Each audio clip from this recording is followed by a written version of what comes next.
Halo teman-teman, perkenalkan, nama saya Wardina. Pada kesempatan ini, saya akan menjelaskan mengenai sistem distribusi listrik mulai dari pembangkit listrik hingga ke konsumen, yang mencakup penggunaan listrik di perumahan masyarakat maupun di industri.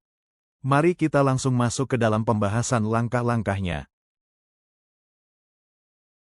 Perlu diketahui sebelumnya, ada 4 komponen dalam jaringan distribusi listrik, yaitu 1. Pembangkit listrik. Pembangkit listrik adalah komponen utama yang menghasilkan energi listrik. Ini bisa berasal dari berbagai sumber, seperti bahan bakar fosil, batu bara, gas alam, minyak, energi nuklir, dan energi terbarukan, matahari, angin, air. 2. Gardu induk dan gardu distribusi. Gardu induk, GI, menerima dan mengontrol arus listrik dari jaringan transmisi. Setelah itu, arus listrik diteruskan ke gardu distribusi, GD, yang membagikan arus listrik ke berbagai jaringan distribusi yang tersebar di kota atau desa. 3. Jaringan transmisi. Jaringan transmisi membawa listrik dari pembangkit listrik ke daerah yang membutuhkan energi. Pada tahap ini, tegangan listrik yang tinggi digunakan untuk mengurangi kehilangan energi yang terjadi selama perjalanan jauh. Menara transmisi dan saluran udara digunakan untuk membawa arus dalam jumlah besar ini. 4. Transformator. Transformator berfungsi untuk menaikkan atau menurunkan tegangan listrik. Saat listrik meninggalkan pembangkit, tegangan ditingkatkan untuk transmisi jarak jauh.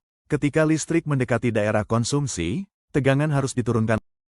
Oke teman-teman, setelah kita mengetahui komponen jaringan transmisi listrik, kita masuk ke langkah-langkahnya. Nomor 1, listrik yang dihasilkan dari suatu pembangkit listrik seperti PLTU, PLTA, PLTS, dan lain-lain. 2. Keluaran generator akan melewati transformator penaik tegangan listrik dari 20 kV ke 150 atau 500 kV. Setelah itu listrik akan ke gardu induk. Fungsi utama gardu induk adalah mentransformasikan, mengubah, tegangan listrik dari tegangan tinggi menjadi lebih rendah atau sebaliknya. Nomor 3, setelah tegangan listrik sudah dinaikkan, listrik akan masuk ke jaringan transmisi yang disalurkan melalui beberapa sutet.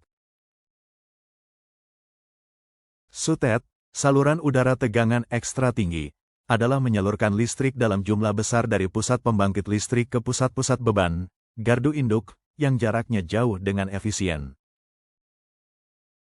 4. Setelah melewati sutet, listrik akan diturunkan lagi tegangan oleh gardu induk dari 150 per 500 kV sampai 20 kV. 5. Dari gardu induk akan diturunkan lagi tegangannya oleh gardu distribusi 220 sampai 400 volt. Pada langkah akhir inilah listrik bisa dikonsumsi oleh rumah-rumah dan industri komersil. Oke teman-teman, begitulah penjelasan tentang langkah-langkah distribusi jaringan listrik. Terima kasih yang sudah menonton. Kalau ada salah kata dari penjelasan dari video saya, mohon maaf.